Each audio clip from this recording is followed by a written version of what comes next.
भारत का aviation sector तेजी से विकास कर रहा है।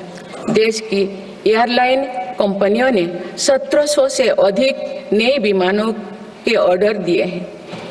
इतनी बड़ी संख्या में आने वाले विमानों के परिचालन के लिए हम एयरपोर्ट्स का विस्तार कर रहे हैं। पिछले एक दशक में देश के एयरपोर्ट्स की संख्या 2 गुनी हो गई है।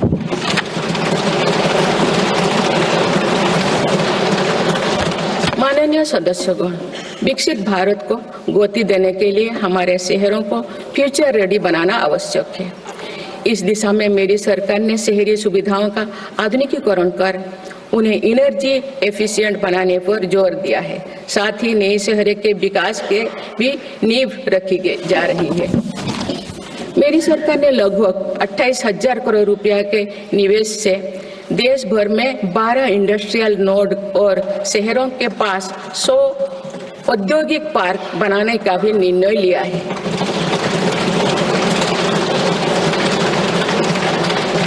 शहरी यातायात को सुगम बनाने के कार्य लगातार जारी है। दिल्ली, पुणे, ठाणे और बेंगलुरु में मेट्रो प्रोजेक्ट्स और अहमदाबाद भुज रूट पर शुरू हुई नमो भारत रैपिड रेल सर्विसेज विकसित भारत के शहरों का स्वरूप है।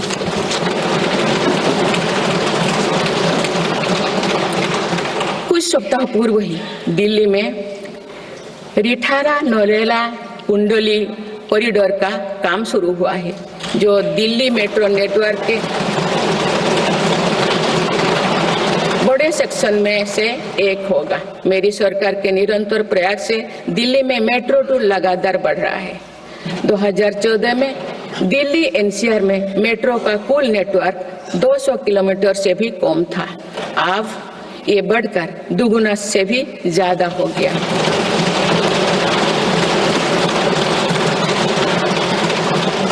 आज मुझे ये बताते हुए बेहद प्रसन्नता हो रही है कि भारत का मेट्रो नेटवर्क अब 1000 किलोमीटर के माइलस्टोन को पार कर चुका है।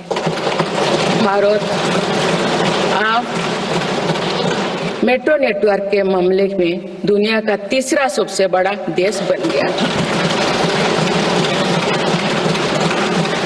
लगभग 8,000 करोड़ रुपया के खर्च से देश में 52,000 इलेक्ट्रिक बस चलाने का भी निर्णय हुआ है। इससे शहरी इलाका में सुगम और स्वच्छ यातायात की सुविधा मिलेगी और अनेक लोगों को रोजगार भी मिलेगा। आसान कनेक्टिविटी और अर्बन टूरिज्म को बढ़ावा देने के लिए देश में 15 रोपवे प्रोजेक्ट्स की योजना पर भी काम हो रहा है। माननीय सदस्यगण, मेरी सरकार बहुआयामी एवं समरस सर्वस्पर्शी विकास की नीतियों पर काम करती आई है। इसीलिए मेरी सरकार ने जितना बल फिजिकल इंफ्रास्ट्रक्चर पर दिया है, उतने ही सौगन प्रयास सोशल इंफ्रास्ट्रक्चर क्रांति के लिए भी किए हैं। समाज के हर वर्ग तक सस्ती, सुलभ और गुणवत्तापूर्ण स्वास्थ्य सेवाएं पहुंचे, ये मेरी सरकार की प्राथमिकता है। अस्पताल, इलाज और सेवा की व्यवस्था के कारण एक सामान्य परिवार में स्वास्थ्य पर होने वाला खर्च निरंतर कम हो रहा है। देश में नागरिकों तक बेहतर स्वास्थ्य सेवाएं पहुंचाने के लिए 1,75,000 आयुष्मान आरोग्य मंदिर बने हैं।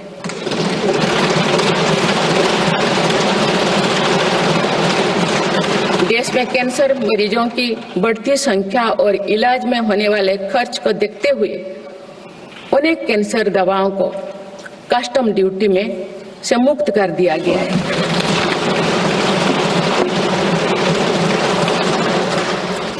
सर्वाइकल कैंसर के लिए अब तक लगभग 9 करोड़ महिलाओं की स्क्रीनिंग की जा चुकी है। मेरी सरकार के प्रयास से दिमागी बुखार से लड़ने में देश को काफी सफलता मिली है। इससे होने वाले मृत्यु दर अब घटकर 6% रह गए। राष्ट्रीय टीबी उन्मूलन कार्यक्रम के अंतर्गत टीबी के मरीजों की संख्या भी घटी है। मेरी सभी देशवासियों और माननीय सांसदों से आग्रह है कि हम सब मिलकर टीबी मुक्त भारत के अभियान को सफल बनाने में अपना योगदान दें। भारत में मातृ मृत्यु दर और शिशु मृत्यु दर में भी व्यापक सुधार हुआ है।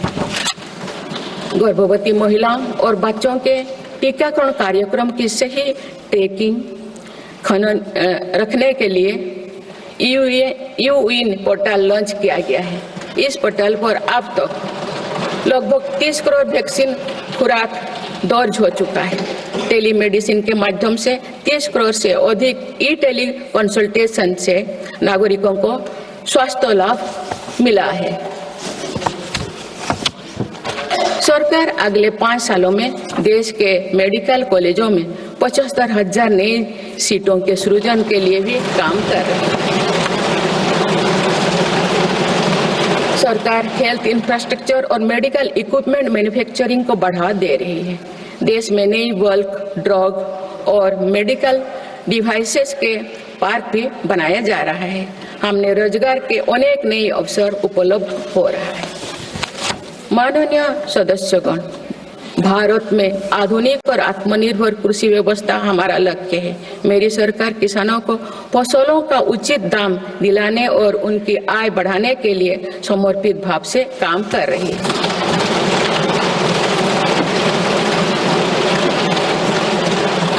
वर्ष 2023-24 में रिकॉर्ड 332 मिलियन टन अनाज उत्पादन हुआ है और आज भारत विश्व का सबसे बड़ा दूध, दाल और मसालों का उत्पादक है। सरकार ने खरीफ और रबी फसलों के एमएसपी में निरंतर बढ़ोतरी की है। पिछले 10 दशक में धान, गेहूं, दलहन, तिलहन और मोटे अनाज की खरीद पर 3 गुना ज्यादा राशि खर्च की गई है। पिछले 6 महीने में फसलों की जलवायु अनुकूल, बायो फोर्टिफाइड और अच्छी उपज देने वाले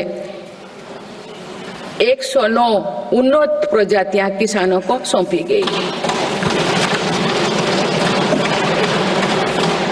देश में कृषि इंफ्रास्ट्रक्चर को सुदृढ़ करने के लिए सरकार ने कृषि इंफ्रास्ट्रक्चर फंड योजना के दायरे का विस्तार किया है। इससे ग्रामीण क्षेत्र में रोजगार को और बढ़ावा मिलेगा।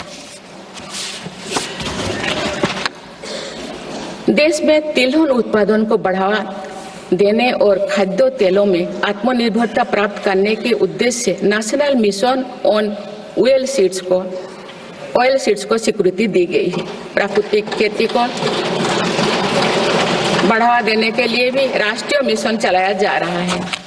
इस वर्ष की शुरुआत में ही किसानों को सस्ती दरों में डीएपी की उपलब्धता सुनिश्चित करने के लिए विशेष पैकेज की अवधि की बढ़ाया गया है। मत्स्य पालन को बढ़ावा देने के लिए 11 एकीकृत एक्वा पार्क की स्थापना की गई है। माननीय सदस्यगण, कुछ सप्ताह पूर्व ही भारत मौसम विज्ञान विभाग के 150 साल पूरी हुई है। वेदर रेडी और क्लाइमेट स्मार्ट भारत के लिए मेरी सरकार ने 2000 करोड़ रुपए की लागत से मिशन मौसम प्रारंभ किया है, जिसका लाभ हमारे किसानों को भी मिलेगा। बाबा साहेब अम्बेडकर के विजन पर चलते हुए देश के सूखाग्रस्त इलाकों में सिंचाई और पीने के पानी उपलब्ध कराने के लिए मेरी सरकार ने 2 ऐतिहासिक रिवर इंटरलिंकिंग परियोजनाओं पर काम आगे बढ़ाया है। 44,000 करोड़ रुपये से अधिक लागत की किन बेतवा लिंक परियोजना में मध्य प्रदेश और उत्तर प्रदेश के लाखों ग्रामीणों भाई बहन का लाभ मिलेगा। संशोधित पार्वती कालीमेघी चंबल लिंक परियोजना में राजस्थान और मध्य प्रदेश में सिंचाई और पीने के पानी की आवश्यकता की पूर्ति।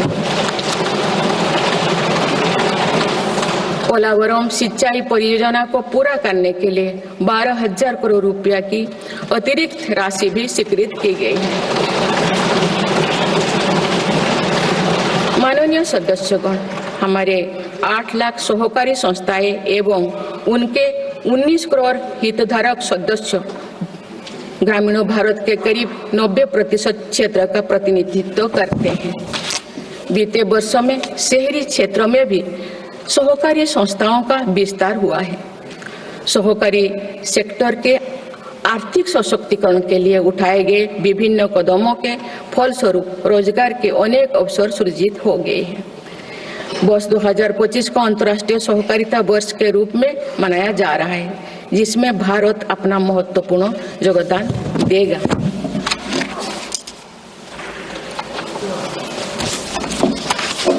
माननीय सदस्यगण, हम जब राष्ट्र के विकास और उपलब्धियों की चर्चा करते हैं तो वास्तव में हम राष्ट्र के नागरिकों की क्षमता एवं उपलब्धियों का ही उल्लेख कर रहे होते हैं। आज देश के विकास में सबका साथ है, इसलिए हम देश के सही सामर्थ्यों का अनुभव कर पा रहे हैं। मेरी सरकार के प्रयासों का सबसे अधिक लाभ देश के दलित, वंचित और आदिवासी समाज को मिल रहा है।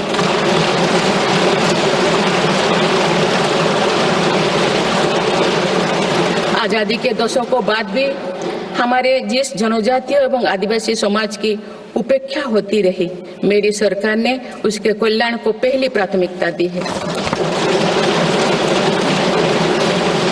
धरती आबा जनजातीय ग्राम उत्कर्ष अभियान और पीएम जनमन योजना इसका प्रत्यक्ष उदाहरण है। देश भर में स्थापित 470 से अधिक एकलव्य मॉडल आवासीय विद्यालय के माध्यम से लगभग 1.25 लाख आदिवासी बच्चों को स्कूली शिक्षा दी जा रही है। पिछले 10 वर्ष में आदिवासी बहुल इलाकों में 30 नए मेडिकल कॉलेज खोले गए हैं। विशेष राष्ट्रीय मिशन चलाकर आदिवासी समुदाय की सिकल सेल से जुड़े स्वास्थ्य सेवाओं पर भी ध्यान दिया जा रहा है। इस मिशन के अंतर्गत लगभग 5 करोड़ व्यक्तियों की स्क्रीनिंग की जा चुकी है। जनजातीय विरासत को सहेजने के लिए भी मेरी सरकार ने अनेक कदम उठाए हैं। इस वर्ष भगवान बिरसा मुंडा की 150वीं जयंती का पर्व पूरे देश में जनजातीय गौरव वर्ष के रूप में मनाया जा रहा है।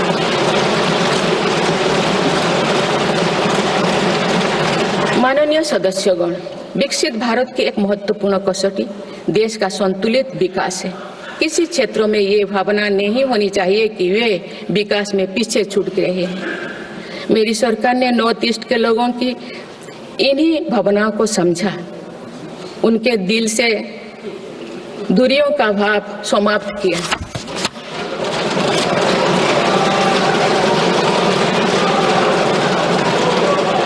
से अधिक शांति समझौते को कर सरकार ने अनेक गुटों को शांति के मार्ग से जोड़ने का काम किया है। पूरा देश नॉर्थ ईस्ट के 8 राज्यों की संभावनाओं को देख सके, इस दिशा में पहले अष्टलोक महोत्सव का आयोजन किया गया है।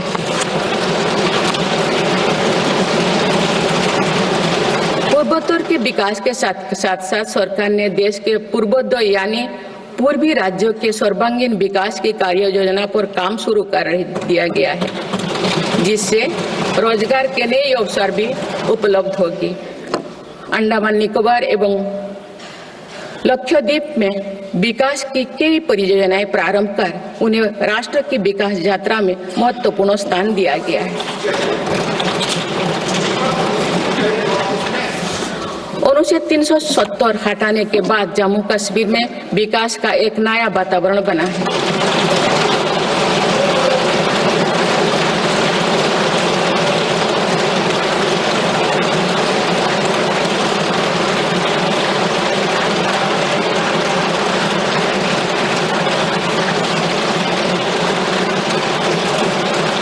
कश्मीर में लोकसभा चुनाव एवं विधानसभा चुनाव अत्यंत शांतिपूर्ण माहौल में संपन्न हुए।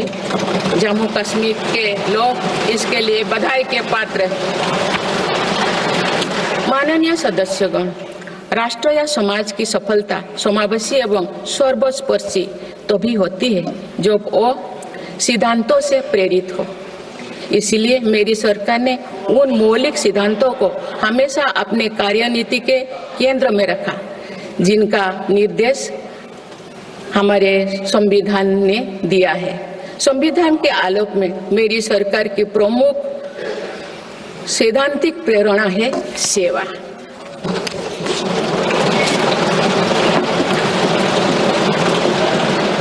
मेरी सरकार मानती है कि 140 करोड़ देशवासियों की सेवा ही सरकार का प्रमुख कर्तव्य है।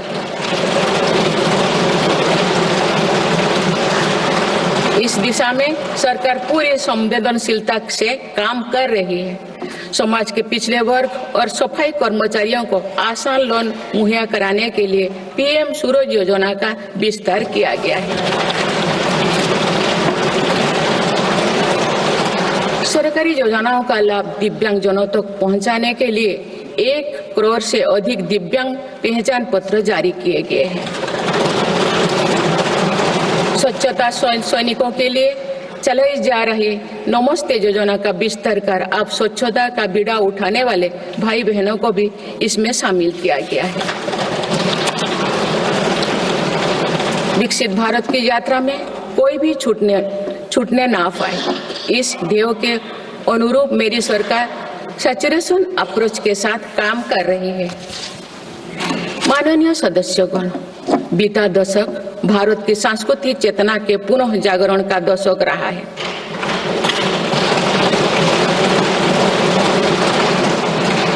हम अपनी विरासत पर गर्व और विकास के प्रति समर्पण के साथ ऐसा भविष्य गढ़ रहे हैं जहां संस्कृति और प्रगति साथ साथ आगे बढ़े। इस वर्ष हम डॉक्टर श्यामा प्रसाद मुखर्जी की 125वीं जयंती मनाए हैं।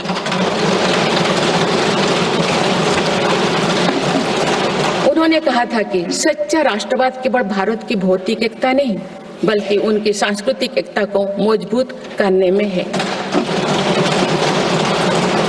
इसी कड़ी में भगवान महावीर का 2550वें निर्माण महोत्सव श्रद्धापूर्वक मनाया गया है। देश ने उत्साह से संत मीराबाई की 525वीं जयंती भी मनाई। महाकवि संत तरुवल्लभ की स्मृति में कई देशों में सांस्कृतिक केंद्र स्थापित किए जा रहे हैं। मेरी सरकार काशी तमिल संगमम, काशी तेलुगु संगमम, सौराष्ट्र तमिल संगमम जैसे सांस्कृतिक आयोजन करके देश की एकता को बढ़ावा दे रही है। माननीय सदस्यगण, हमारी पांडुलिपियां यहाँ हमारी धरोहर है। इनमें विशाल ज्ञान समाहित है, जिसका मानव जाति के लाभ के लिए अध्ययन, शोध और उपयोग करने की आवश्यकता है। उन्होंने प्रौद्योगिकी का उपयोग करके पांडुलिपियों के डिजिटाइजेशन और संरक्षण का कार्य मिशन मोड पर प्रारंभ किया जा रहा है। देश की विरासत का एक महत्वपूर्ण स्तंभ हमारी समृद्ध भाषा संस्कृति है। मुझे खुशी है कि सरकार ने असमी, मराठी, पाली, प्राकृत और बांग्ला भाषाओं को क्लासिकल लैंग्वेज का दर्जा दिया है। भारत की सभी भाषाओं में सरलता से संवाद के लिए एआई की सहायता से भाषिणी प्लेटफॉर्म का देशवासी व्यापक उपयोग कर रहे हैं। माननीय सदस्यगण, मेरी सरकार के प्रयासों से आज विश्व के सांस्कृतिक मंच पर भारत ने ग्लोबल लीडर की पहचान बनाई है।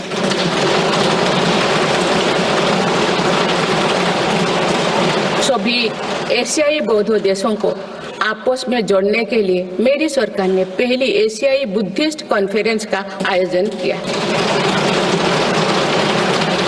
पिछले वर्ष वर्ल्ड हेरिटेज कमेटी की बैठक का आयोजन भी भारत में हुआ, जिसमें 140 देशों ने भाग लिया।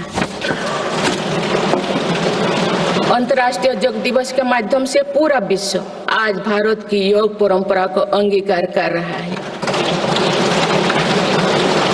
माननीय सदस्यगण, प्रगति की भव्य इमारत को नई बुलंदियों तक ले जाने के लिए मजबूत स्तंभों की जरूरत होती है। भारत के विकास के लिए मेरी सरकार ने रिफॉर्म, परफॉर्म और ट्रांसफॉर्म के ऐसे ही 3 मजबूत स्तंभ बनाए हैं।